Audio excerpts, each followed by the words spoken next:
I thought I saw you this one. Was that modest? Oh, I thought it was this one. Yeah, just finished. Okay. Well, always. Oh, well, I think she told me she was going to the hospital or something.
Even if I'm a supervisor,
property international supply chain center. That's okay. Then this one the country to care about. Yeah, it's generally. Then the mom is a bit. A man says, it has been a name. Yes, sir. What's that in the room? Oh, that's okay. Okay, very good friends. One I supply you. So which is for performance? Performance is 8 o'clock now. 8? Ah, okay. 8 o'clock now. Supply chain performance. That is in the just so you know. Okay, so good. I mean, when I'm going to make up, I mean, we just make up the time. Okay. I mean, you know, when now, mama, make up class. Okay. So I think even if you need to go back in going back that highway, would you have made a whole start affected? Okay.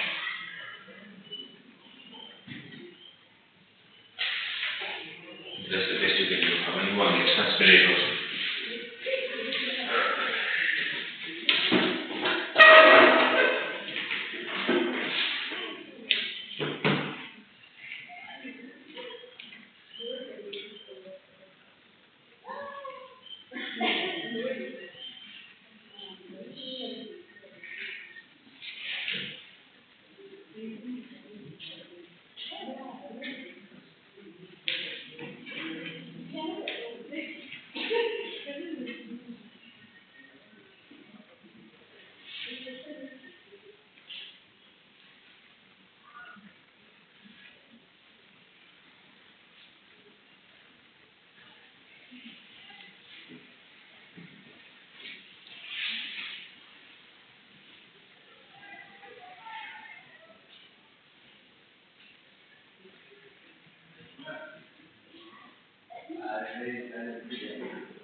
Alright, so let's look at what we were discussing last time on this one. International supply chain management test. Check where we are putting down the notes.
Well,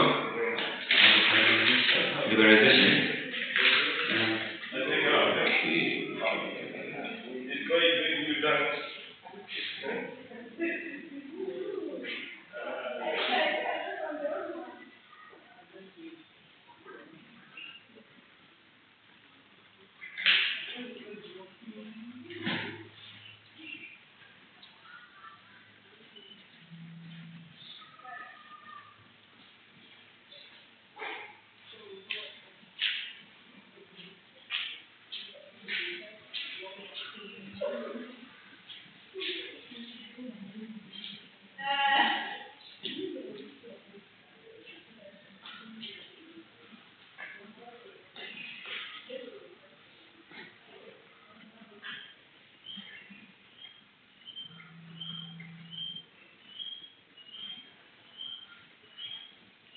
Okay, so liberalization, we discussed up to.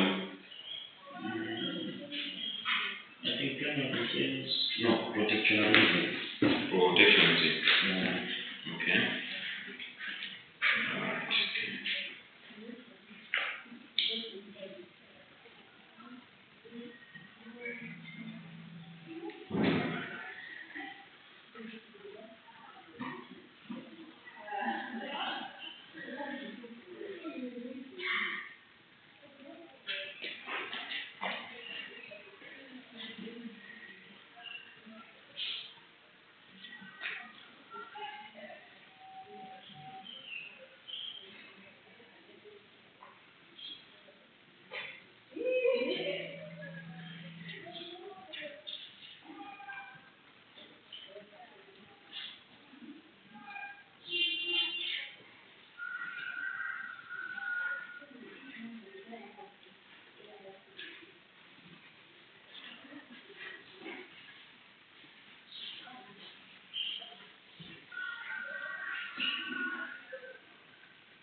So guys, did you see the assignment in the board? Please review it. The assignments are there. They were posted there, I think, last week. And they must be due probably by next week. So because now things have changed, we are no longer sharing assignments just as we used to do via WhatsApp and all. So they say we should be using that platform. So please check it out. Yeah, alright. So the protectionism policy. Now, last time when we were discussing liberalization, we said liberalization, in other words, means free market, making the market environment free across the borders, or regardless of where you are and where you want to do your business. So that mechanism of making the market free or making the market borderless is what we refer to as liberalization. So this liberalization, normally it has the lighter side of it and of course the darker side of it. The lighter side of it is that liberalization helps business players to have a wider market or a bigger market, isn't it? Because the market is free. You can explore as much as you can. If you want to explore southwards, northwards, westwards, eastwards, there is no boundary for you because the market is so liberal, borderless, free trade. So you as a trader, you have a wider market. Thereby, you have unlimited unlimited customer base. It's not limited. You can explore as much as you can. The second thing for consumers.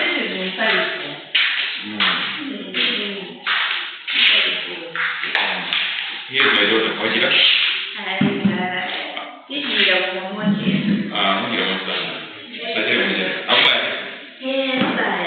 Wow. Sorry. I wish I was there. The day my daughter, please don't cry. Where were you when the patient was crying after being injected? You were supposed to be there by her side. Please don't cry. I think you are scared. Now I'm beginning to doubt you. I don't think I can accept you in my place. As an Negro.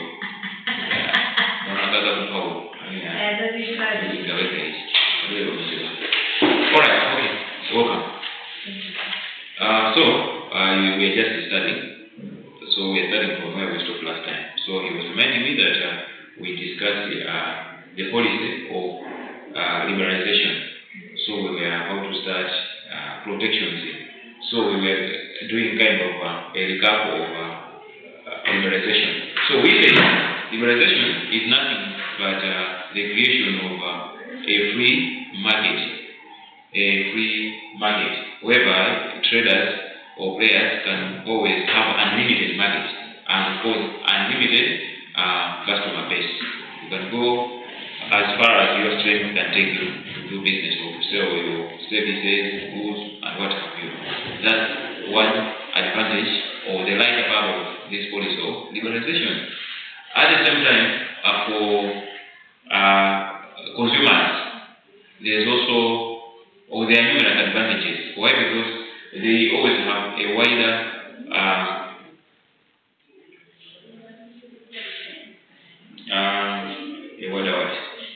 they always have a variety in the market. There's a variety of what they can choose in the market. So you're not only limited to one brand or one product. Of course, that product can be one, but different brands. So with liberalization, the market is always flooded with goods from different parts of the world and so on and so forth. So you as a consumer, you always have a wider variety to choose from. So that's the goodness of this liberalization. So it gives you access to different kinds of goods that are manufactured elsewhere, and at least you can change your taste, you can choose according to your taste, and so on and so forth. However, on the same, last time when we discussed, we also tried to highlight some weaknesses of this policy, liberalization. And some of those weaknesses of liberalization are the ones now that necessitated the coming in of protectionism. So can somebody remind me some of those disadvantages of this policy, or the darker side of this policy of liberalization? What are some of them?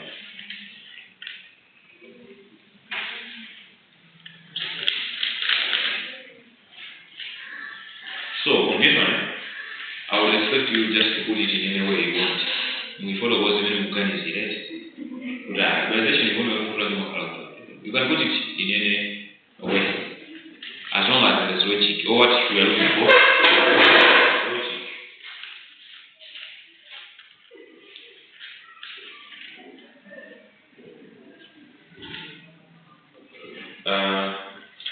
More or less, the question that I'm posing here is like this.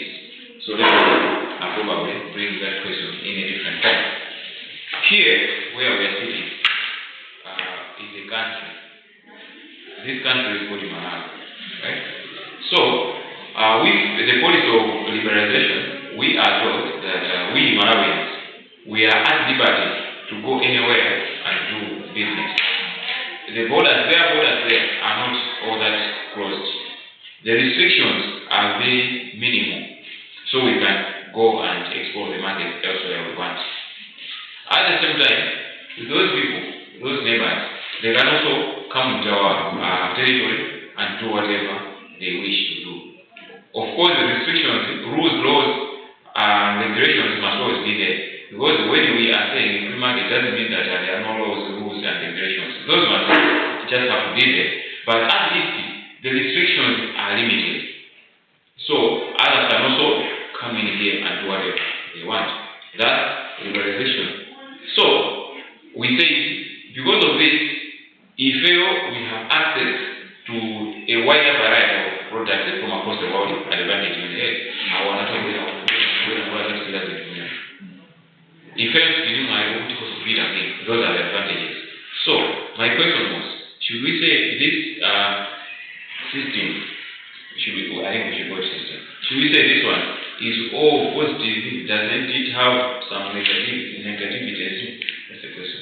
Now, if at all there are no negatives, what are they?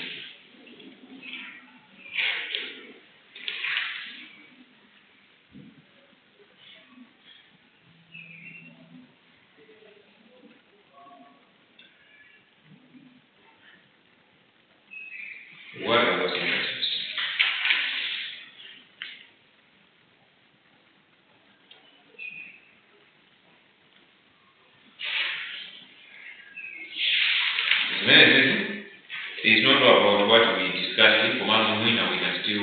think that any one and this is Mahura. Come of course we discuss I don't know more I'm sure like bring it forth. Yeah, it's up to you whether you read those we discussed this. Yeah.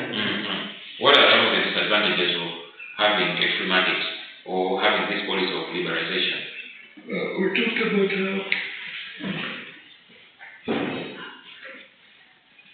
expanding domestic employment.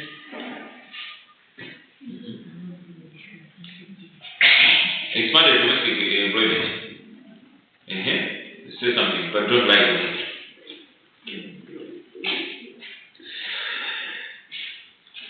Don't lie to me. Tell me the truth. It's consistent. Well, I don't want to know. Thanks. It's boom. Modificador. Bueno, eso es más. No te tengo nombre de leche. ¿Qué mujer son de leche de hablar?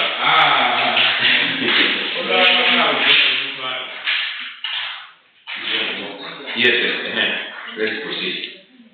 So you were saying, it expands domestic employment. So, is this an advantage or disadvantage? Advantage? Okay. But I'm looking for disadvantages, of course.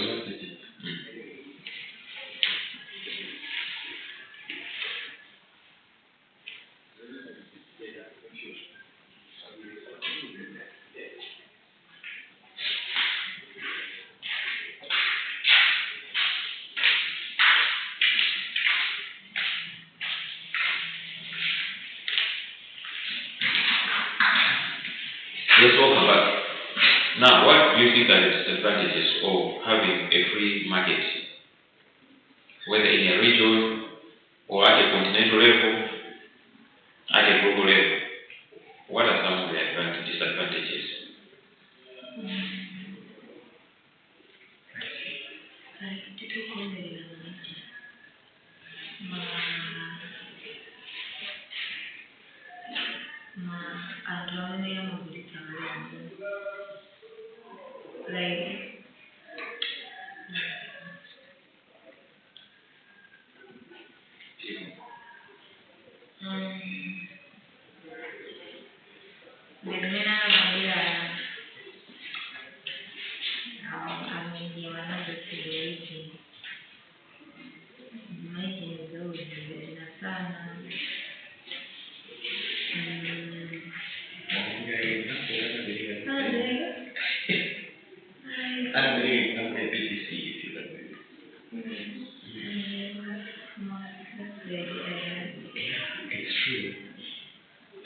So, if you were to put it on paper, I don't know to answer the example, how would you put it? If you were to put it on paper, in an exam, would you say, yes, I wanted that one. So I wanted that one. I want the best from you. So that's why I expected you to say, no, this is a disadvantage. So while she's still thinking for a better way of presenting her point, it's okay, it doesn't matter, but the point that you were bringing, I just want you at least to put it in a better way. What if you are still thinking? Yes, what do you think is another disadvantage of the policy of liberalization?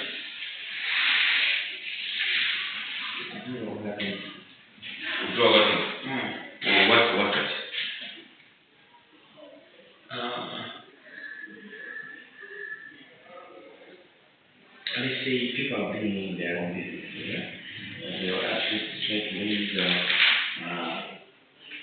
in the environment that may benefit from protein.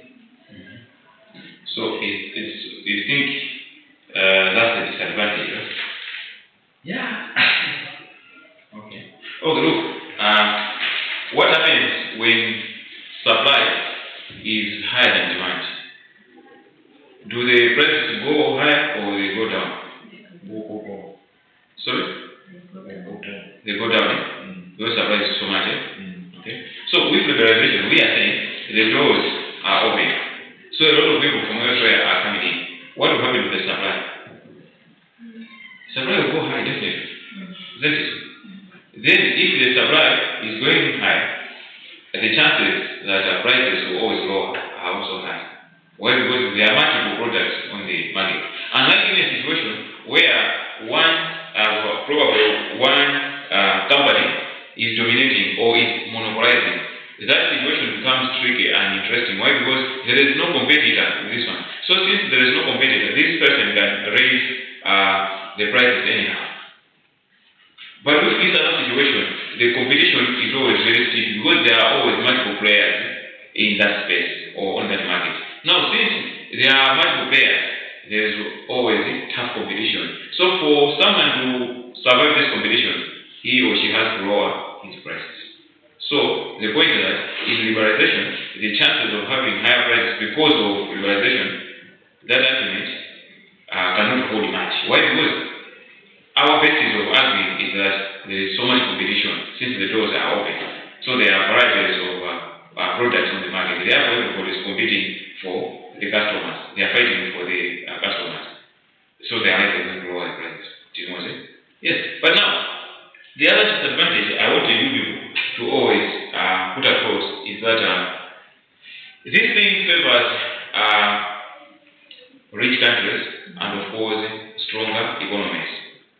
So businesses from the stronger economies, they always kill businesses from the lower economies. So in this case, the example that I gave last time as you were reminding her is that the coming in of liberalization some 20 or 30 years ago helped multinational companies to infiltrate weaker economies like that of Malawi. They dominated and eventually they killed smaller businesses that were rising at that time. So that is the disadvantage. It favors multinational companies and bigger economies at the expense of weaker economies. It favors multinationals. The other weakness or disadvantage is that weaker economies are now used as dumping sites or dumping markets for surplus at times of substandard goods. Weaker economies are now used as dumping sites or dumping markets for surplus and substandard products from elsewhere.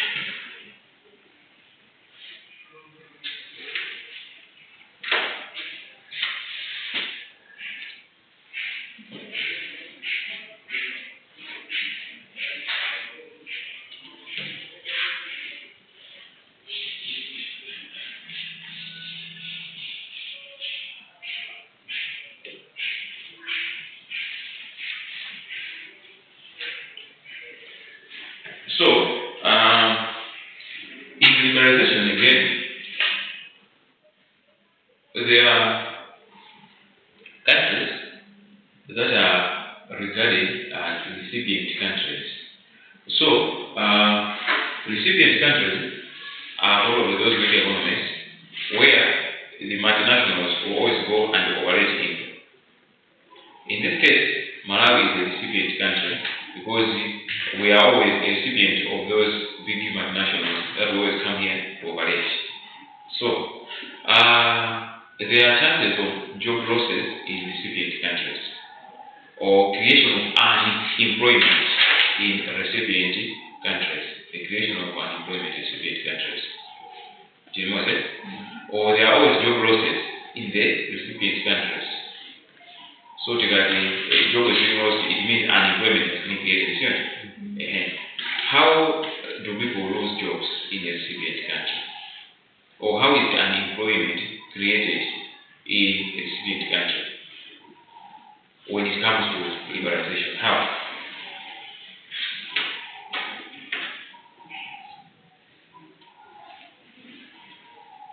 Gentlemen and ladies, think. Let us think.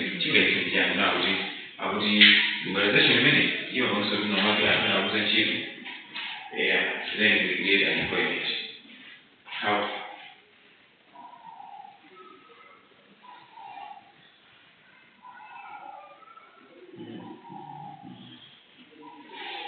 You see, But with the new companies, like the companies which were already there, they are failing to compete with the new companies. They come with one company and they are failing. But yeah, Okay. Don't you think these employees that were previously working for this company can also be employed into the new company? Nasema kama kabisa ambao aniso maybe due to the use of technology means whatever they were with mambo kwenye the new company. Yeah. Okay. Alright. You are right, actually you are almost there. Normally what happens in this case of free market, there are always different kinds of investments or different forms of investment that are always involved in this free market setup. So one of it is what we call an FDI. FDI, it means foreign direct investment. Foreign direct investment. So with an FDI, the situation is a bit different because an FDI always coming here would have these operations where there is a factory or something. So that one is better because we still employ your people.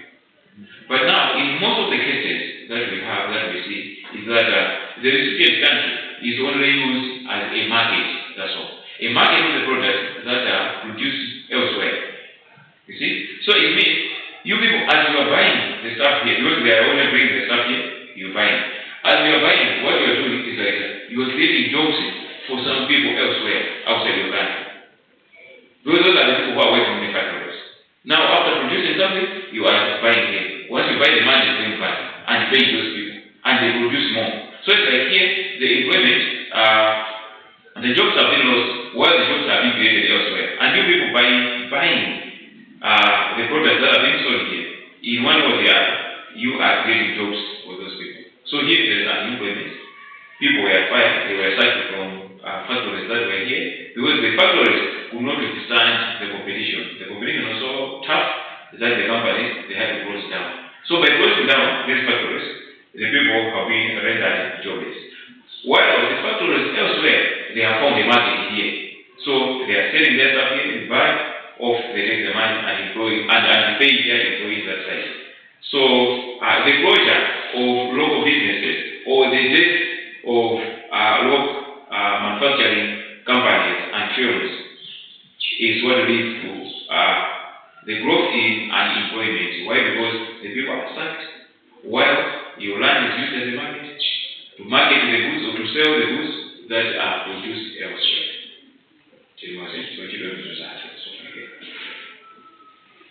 Any other disadvantage that you people think?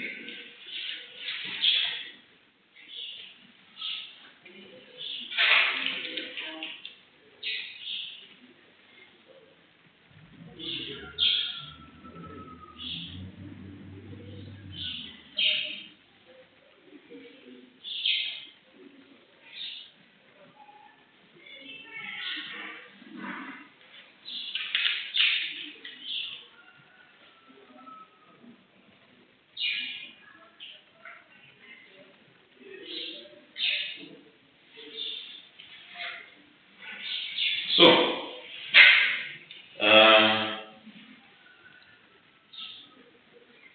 we are saying, whenever there is a threat or a danger to something or to someone, what normally happens is you try to find ways of protecting that thing. Did you understand? So, looking at numerous dangers that are associated with this policy called liberalization, and one of it being the death of local films and manufacturing companies. Looking at that danger, there is always a need for protection. So, a mechanism in which the local market is protected from outside adverse effects is now what we call protectionism. Protecting the local business. That mechanism of putting delivering strategies to control imports and exports is now what we call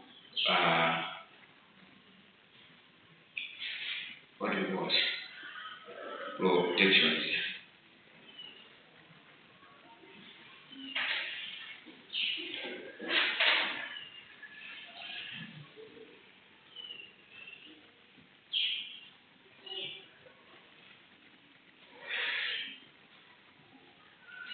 Okay, here we go. We are saying protectionism policy leads to the country's growth of some sectors, and it's also a required factor for agrarian industrialization and reduction of unemployment. Protectionism policy is also a factor or a required factor for agrarian industrialization and reduction of employment. Agrarian, AGRA, right around AGRA, Agra, RIA.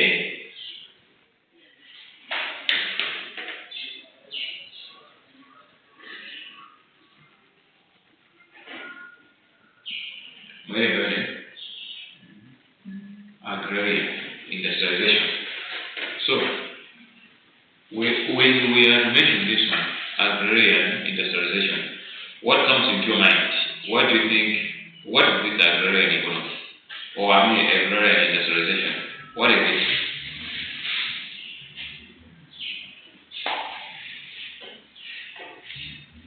I will allow you to go online. I will still allow you to go online. Check. At least before you go online, you have an idea. What is it?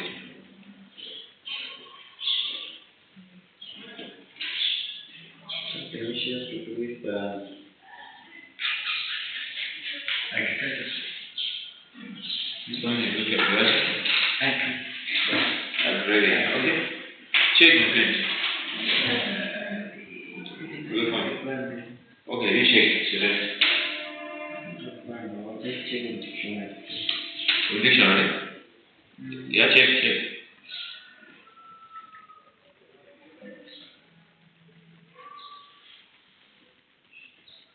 Relating to farming and agriculture. Aggression advocates the political interest of farmers, especially the distribution of land. Okay. Basically, when we look at an economy that is run by primary industries, that is primarily being run by primary industries, that economy is said to be an agrarian economy. So, the primary industries, what are they? We have agriculture, fishing, mining, of course the mining, of course. Mining is also regarded to be part of it, of course to a certain extent. To a certain extent, it may not be regarded as agrarian. So probably, basically, your take home should be that of primary industries. So that is farming, fishing, and all that. So when you look at the levels of development, there is always what we call a pyramid. There is always a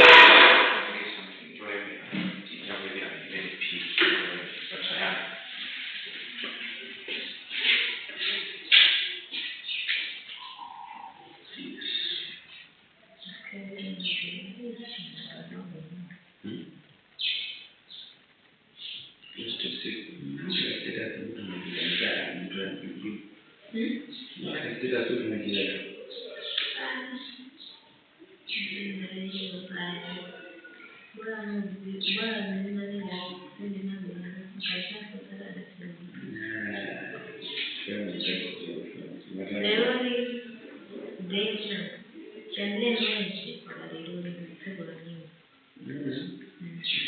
Sumo kusia, mimba mmoja sumo jana.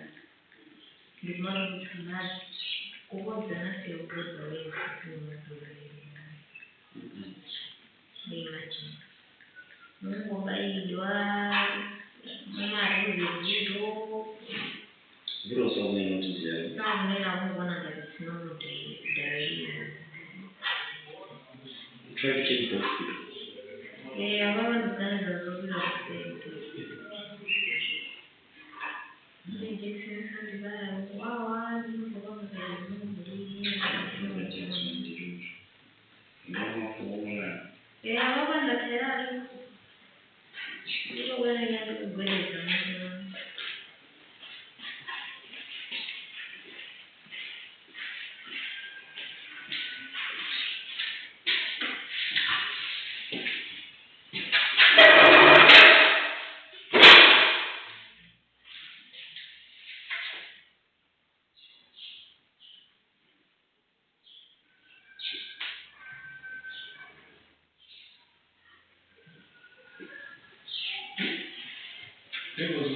Industrialization.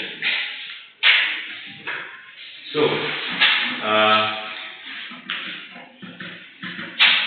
we have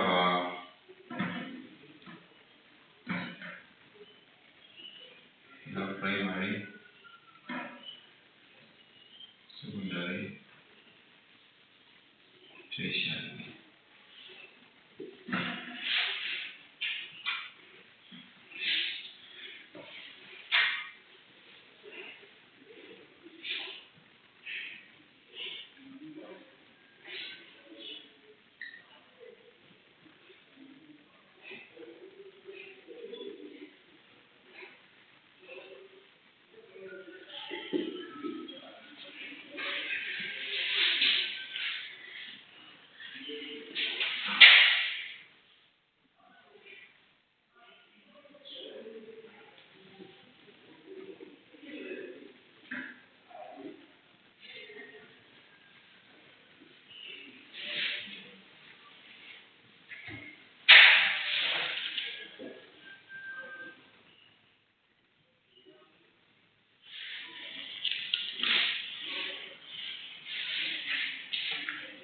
So we have the primary level, we have the secondary level, and of course we have the tertiary level. Modest, do we have the fourth level? So far we have primary, secondary, tertiary. Do we have the other level, the fourth one?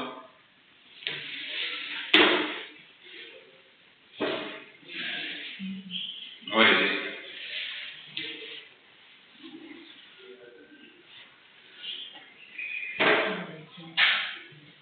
That's what we have no idea. How about determining? Do you have? Na kama leo leo ndio kwenda kutesha tena kujitahidi. Okay, now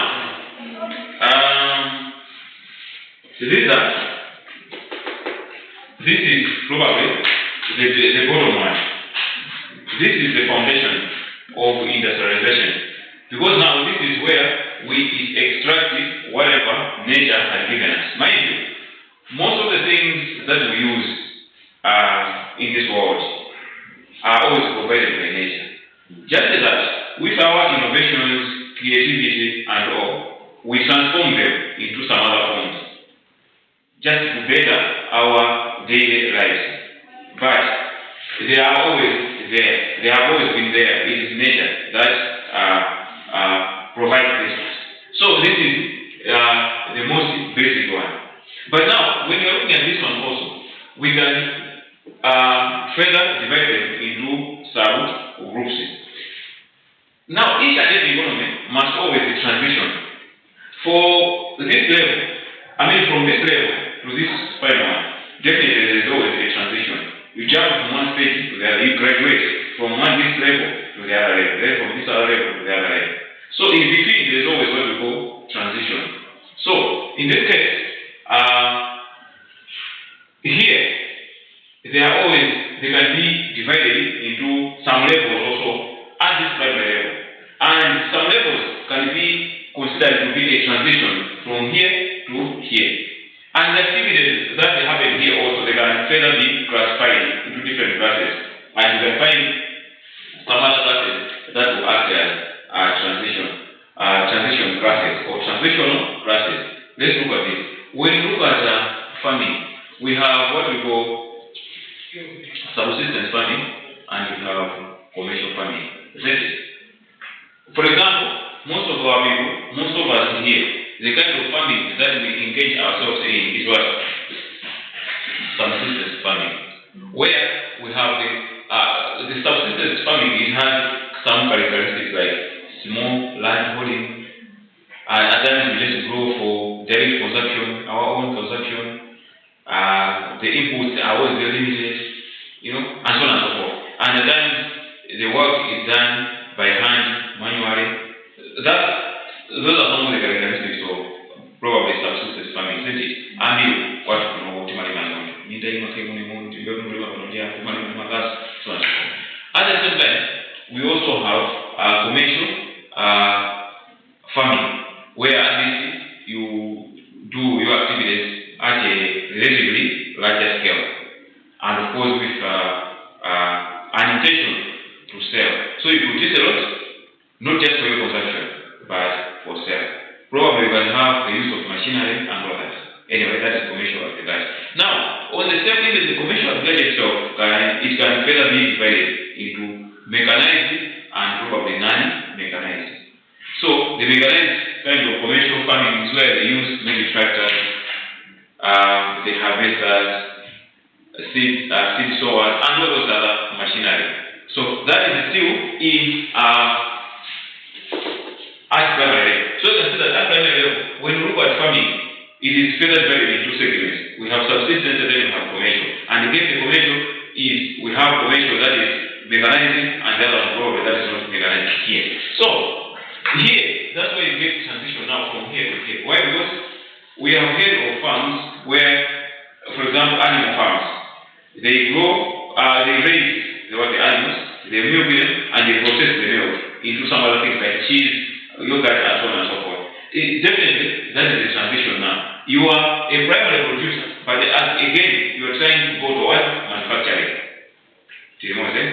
So, this is the basis, the base of industrialization, but this base, it provides the bridges. It provides bridges from here to the other level. So, the bridges so but still more, what is happening here, we can still consider it as farming program. Since we are saying farming can be divided into some segments, so there can be some other segments that can be considered to be part of what we call agrarian, whereas there are others that cannot be considered to be part of agrarian. Now, agrarian economies, for example, when it comes to agriculture, if you take agriculture as an example, we find that those are the kind of activities that are mainly to do with subsistence farming. So in Malawi, if you classify this our country, we find that our economy is agro-based. But what kind of agro-based is agrarian? Why? Because even most of the farmers that are here, they do their activities at a small scale, at a subsistence level. Of course, we have commercial farmers in Malawi, but how many are they? Very few. Its percentage is just too small. So, agriculture in general can be considered as an agrarian, but basically, mainly the subsistence part of it. Some countries like Argentina, Brazil, Canada, Ukraine, those are also major agricultural countries. They farm a lot, those countries. They farm a lot. But can we consider their economies as agrarian? They are not. Because their economies, as if they are even far much better. So we cannot say their economy is agrarian. Yes, it is agriculture, but it depends on what level of agriculture are they in. Do you know what I'm saying? Even Israel itself, agriculture-wise, it is doing very good, but we cannot call that economy as an agrarian economy. Those are advanced economies. Anyway, so similar to mining, when I mentioned this one, you raise the eyebrows. It is because we look at mining as it is.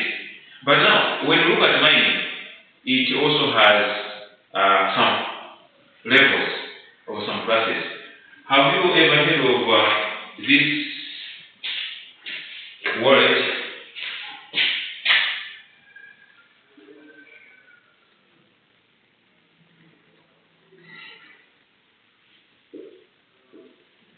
Antisino. I'm not so sure about this spelling. Antisino. Check. Antisino. Just want to spell.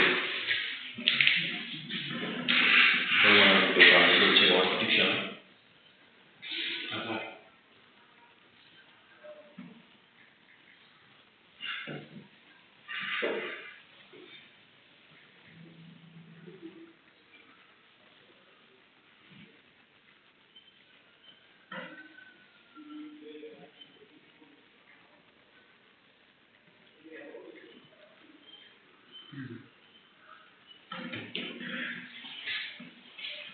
Here must be an A.